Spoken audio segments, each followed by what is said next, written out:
Okay, in this video we're going to go over sections 4.4 to 4.6 in our textbook. And this section, 4.4, is on the distributive property.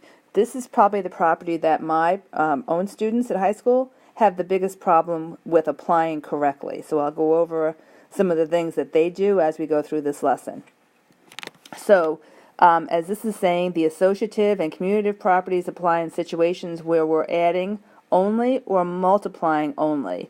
But the distributive property, what's nice about that is you can apply it to multiplication and division together. So expressions involving both multiplication and addition. So notice that if your expression or equation is written like this, you cannot work from left to right when you have a combination of addition and multiplication in your number sentence. So you have to have a holistic point of view with this. You've got to look at it, and if you see a multiplication and an addition, the multiplication takes precedent. And it's because of the order of operation. So my dear is multiplication and division. Now if they're in the same number sentence, you do them in the order in which they come. But if you have addition and multiplication, you do not do them in the order in which they come. If you have addition and subtraction, you do it in the order with which it comes. But this is the biggest obstacle to a lot of kids being successful in math, is not following PEMDAS. Just doing a math problem the same way you would read a book and go from left to right. It's not always appropriate. So they have to really be on the lookout. So notice that if you are doing this operation, you've got to do the 5 times 2 first. Then you're going to add 7 to it, so you get 17 and not 24.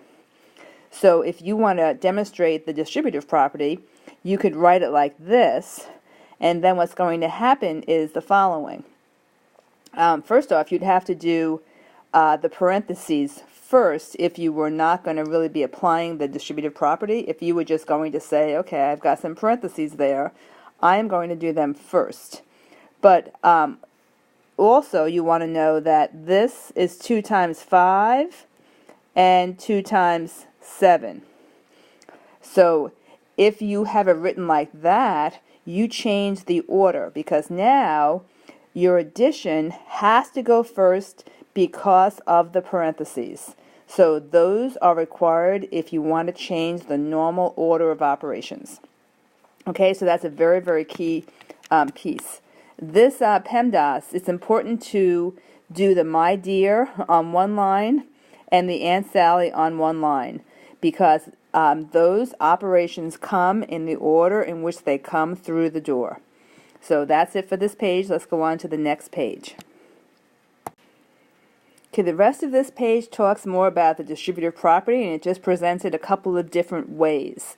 So they talk about the distributive property of multiplication over subtraction here. That means that you're going to multiply, and in the parentheses you have the subtraction. Okay, we've already done the multiplication over addition. Now the subtraction is also a big problem, so I'm going to put stars down here.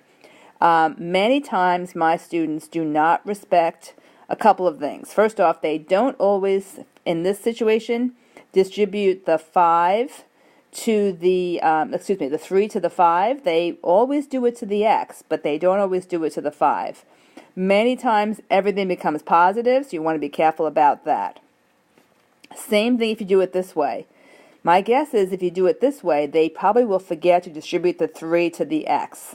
So just be aware of this. And I thought this was kind of cute, the baby, because if they understand this, they understand how they get baby out of this problem.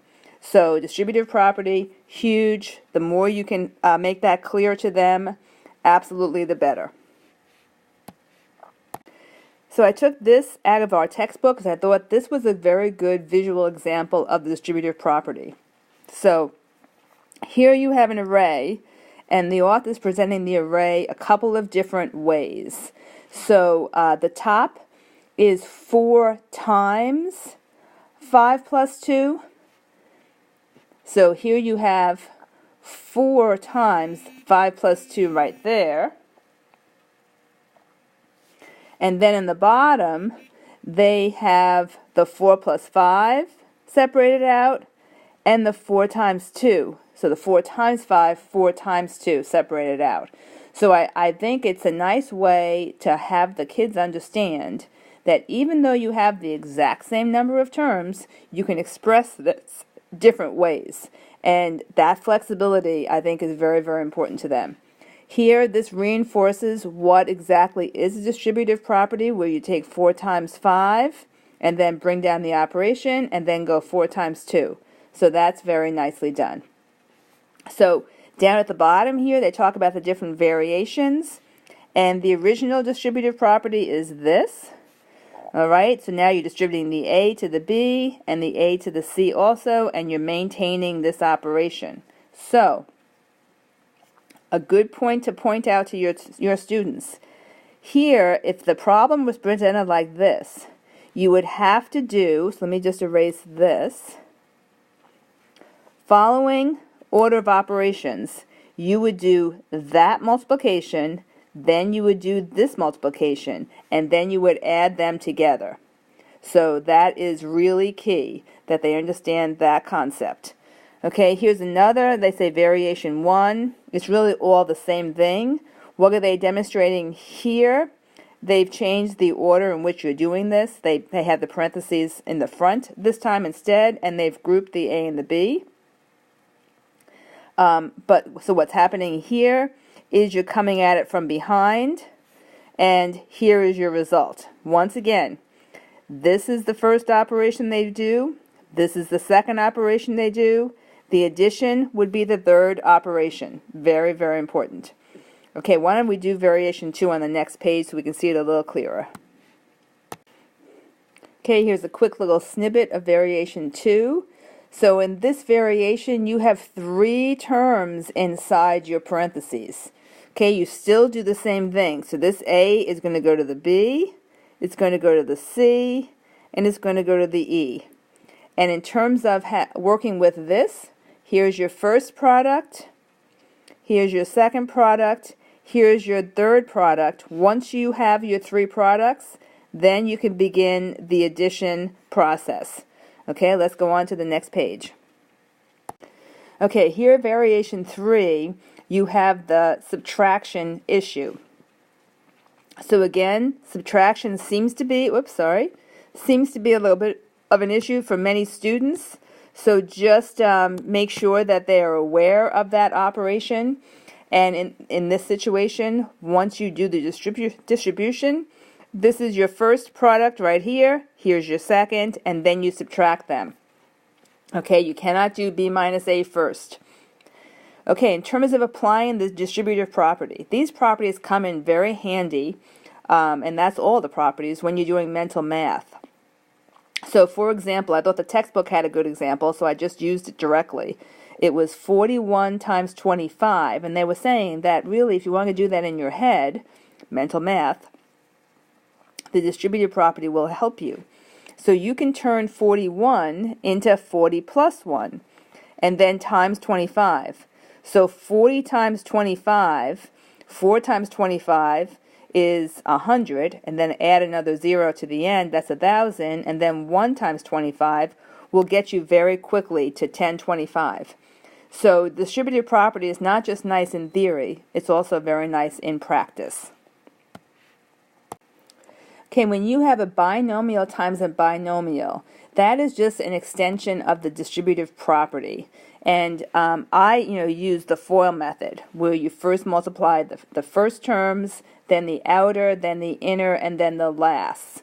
There are several of the younger teachers who will not use FOIL because they think it confuses the distributive property, and they will instead use the pure distributive property. So they would say x times x, and then x times 1, and then 9 times x, and 9 times 1. I like personally using FOIL. I think it's a nice little check system. So I tend to, the first time I introduce it, I write it out.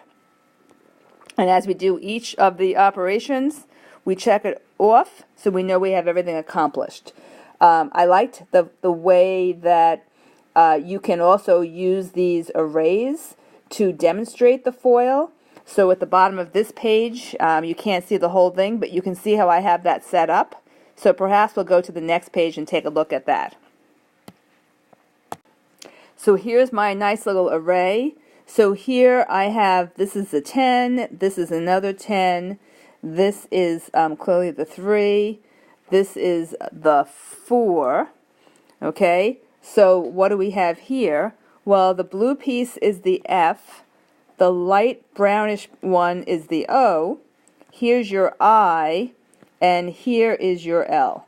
So you can see how the array demonstrates what you have done. So you're really just doing 13 times 14, but you're doing it in a way that uses the distributive property and that capitalizes on, the FOIL method that was the variation of it. And then I tried to color code the numbers as well. So the more colorful you can make it, I think it makes a more important point to the students, and it kind of is a little bit more fun, and it jumps out at you and gets their attention. So let's go on to the next page. So on this page, I grabbed some problems from section 4.4 because I thought they were very good problems and very practical problems.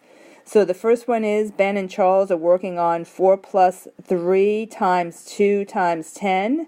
And Ben says the answer is 64 and Charles says the answer is 140. So you can see if you work from left to right, you will indeed get 140, but you have to do the multiplication first. So 3 times 2 is 6, times 10 is 60, plus another 4 is 64, and that's why Ben is correct. So this could be a good point of discussion. PEMDAS is always playing in the background. Okay, then this is a nice application in number 5 to the distributive property. So there are 6 cars traveling together. Each car has 2 people in the front and 3 people in the back. So explain how to use this situation to illustrate the distributive property. So what you can do is you can have the cars right here, and then there are 3 sets of, there are 6 times 3 in the front and 6 times 2 in the back. So you can arrive at 30 people by doing the distributive property. You can also employ PEMDAS. PEMDAS would tell you to first add the 3 and the 2 because it's in parentheses. That will give you a 5, and 6 times 5 is 30. So either way you cut it, you're going to get 30. And it's nice to be able to arrive at a number from 2 or 3 different methods. Because as you get higher in math, you're going to find, and the kids are going to find, that there are many ways to get to an answer, and there's no one right approach. So bringing that up early and often is always a good thing. Okay, let's go on to the next page because I can see the array a little bit better if I pull up the next slide. So in number 7, it was another way to use distributive property to assist with mental math. So if you were trying to multiply 31 times 25, it's going to be easier to say 30 times 25, that's 75 plus a 0, plus another 1 times 25. So I did an array to demonstrate that. So you can see that either way you'll get the same answer, and it's a very visual way to get to 775. Okay, so I like the arrays. I think they come in very handy, and it does give you an idea of the degree of the answer as well, and it reinforces both PEMDAS and distributive property. So I wrote here that under the single-digit multiplication facts, that Common Core is de-emphasizing memorizing multiplication facts. This kind of makes me sad because I see that the kids aren't as quick about those facts, and I know maybe there are other ways to get to them, but it is nice to have them at their fingertips because you sometimes lose the flow of the math conversation when they're trying to figure out what 6 times 4 is, and by doing it multiple different ways. So maybe in the long run it'll all come out the same, but right now I'm seeing that is a little bit of a difficulty for us. I think there is something about memorizing them. I don't think it closes the door to seeing patterns later on. I think in some ways it facilitates and scaffolds them to be able to see those patterns. So that's just my 2 cents on that. Okay, showing the algebra in mental math by writing equations. So writing equations is huge. So the little array we did, you can do it visually, but if you can move them to writing equations, it's going to help them tremendously. I tell my Riken kids, who are the ones who are a little bit more challenged in their learning, that, equations are the sentences of English. And if you can get things into an equation, a lot of times it'll just start your thought process. So I thought this little piece from the book was very helpful. Getting percentages of numbers using this mental math strategy, and you also have a little distributive property in here. It's a very eloquent way to do it and to get to an answer, kind of quickly. Okay, so this page, this is the last section in this chapter. It talks about the partial products multiplication algorithm. I personally really like the partial products algorithm because I think for a lot of kids it's easier than doing all the carrying. It is very visual. It reinforces why you are adding zeros when you do the standard algorithm. So whenever you can guide them through the partial products, it's a great thing. There are advantages to the standard algorithm. Clearly, it takes up less space, but using the partial products as a scaffolding is just such an excellent idea because it is showing them what they're doing, and even writing out the words tens and hundreds as they did in the textbook is very, very helpful because it's reinforcing the column nature of our math system. And the base 10, it's all being reinforced, and writing the words I do think gives them more of a connection to it. So these algorithms are very important, and it's nice to be able to explain things both ways and to eventually bridge towards the standard algorithm, but the partial products is very, very helpful. Okay, this was the page where they explicitly talk about why we're putting these extra zeros. And you can see where they're coming from if you tie it into the partial products algorithm. And I also liked when they work through the array down below. So here you have your partial products algorithm, and then we're going to look on the next page because that takes all of those partial products and puts them into an array in a colorful arrangement so that everything ties together. So let's look at that next page now. Okay, as I look at the partial products above, I can see that here's your 32 right here. So that's the 8 times 4. Here's the 8 times 6 tens. Here comes the 8 times 7 hundredths. And then you have the 5 tens times 4, and the 5 tens times 6 tens, and the 5 tens times 7 hundredths. So all in one place. It is a very nice connection into that partial products algorithm, and it kind of explains what's going on in the whole math problem. So you basically have 58 times 7, 64 presented in very visual ways. So that marks the end of this section. So I hope you enjoyed the video.